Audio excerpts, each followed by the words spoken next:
The 8th of April 2025 will live on in Magnus Carlsen's massive brain for a long time because he just completed some chess history that we've never before seen, and in some serious queen sacrifice style. Full details on everything to come. This is the crown jewel. He played this game entitled Tuesday, late tournament 8th of April. He'd been playing freestyle chess in the day. He had the black pieces in this round 10 game, and his opponent with white was the Polish #1 super grandmaster Jan Krzysztof Duda. This is some nuts online magic. So Duda kicks off here by pushing the e-pawn. Now Magnus goes for the La Francais variation, whispers on guard, and normally white takes the center or some standard developing move, but we see d3, and clearly Duda just did not want to develop any of his pieces past his side of the board. You know, keep an eye on that.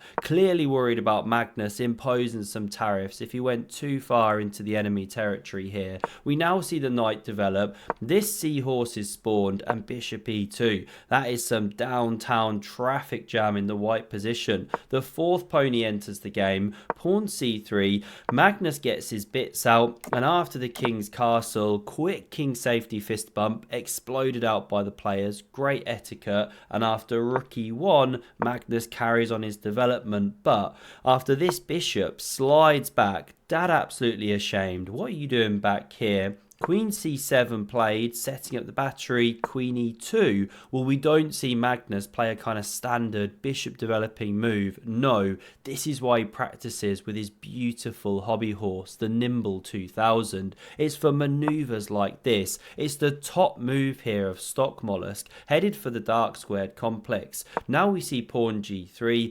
This hyper fianchetto's on the board, and after b3, you know, Duda really scrabbling about in his own position. Magnus brings a cannon to the center, bishop b2 connects those rooks, and we finally see this one galloping forth, Magnus neighing away, knight captures, this one takes back, and there's huge pressure on this pawn. You know, you could nudge up with queen e3. Are you possibly running into this though? You got to be careful. So instead, Duda plays this explosive pawn c4 move, shuts down that bishop, Magnus captures, pawn takes back, and he just rotates this seahorse back into the square, and he heads for the central outpost, but not after knight f3, going first, pawn e5.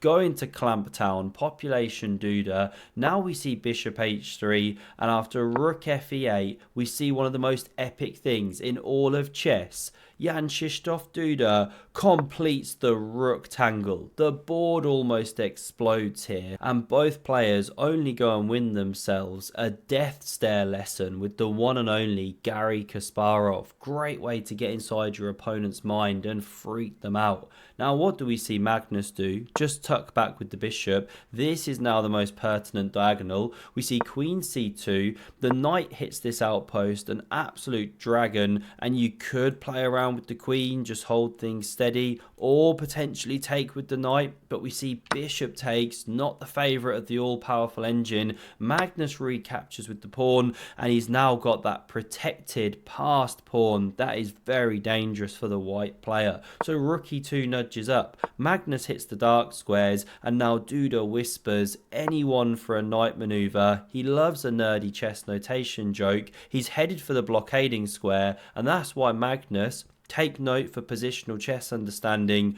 chops off the knight, giving up his bishops, but it was his so-called bad bishop right, stuck on the same colour complex as his own central pawns, and he stops this one from becoming an absolute octopus. He then goes a5, again pawns on dark squares, opposite to his bishop so that it can run around the board, not like a knight, that was the wrong arrow. We now see queen d2.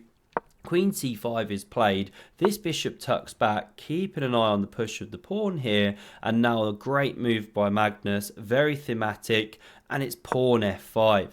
Yes, you expose your mushrooms, but you're putting that huge pressure on the center, and if white ever captures, we'll look at this battery which you've set up here. really big problems. So we didn't see takes. You could go f3, but then there's this, and you can go rook f8, spin the bishop round. So instead bishop d3, and now queen c6 played anyway, and it sets up just the most epic finish. But before Magnus can show us it, we see Duda push p, captures is played, queen takes back, he hits the tender pawn on b6. Magnus just calmly goes pawn h6, giving his king a bit of room, and you can go f3 here. It's one of the top moves. Instead, we see a mistake, but it's so far from obvious why it's a mistake, because Duda plays rook b1. He's hitting that pawn, and how are you covering it? You know, surely you go, say, rook d6, lift and defend, but no, you run into pawn c5 now. And the idea is, if you go for something like this, you lose a bishop.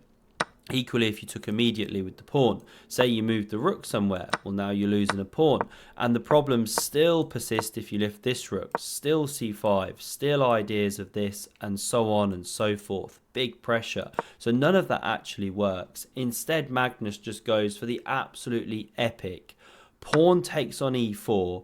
Looks completely wrong, because after bishop takes, you're hitting the queen and the bishop behind. You know, queen c7, let's say, bishop takes, queen takes, you crash through. It's anyone's game. White's even a bit better, but of course that is not what Magnus Carlsen has got planned. This is the moment. He picks up the lady and karate chops that bishop off the board. This is why he's been practicing with Hans Niemann for moments like this. He gets the old chopper out. Duda looks like a lady, and after rook captures, bishop captures, you should now play rook b2 when it's attacked, but Duda goes to d3, only subtly worse, but it is worse because now when the pawn pushes, you can swing back around with the queen, but you haven't quite got the same harmony and control on the dark squares here, and this is just beautiful. Rook e6, Magnus whispers, do you even rook lift, bro, as he covers that tender pawn, and after f3, driving back the bishop, it simply retreats,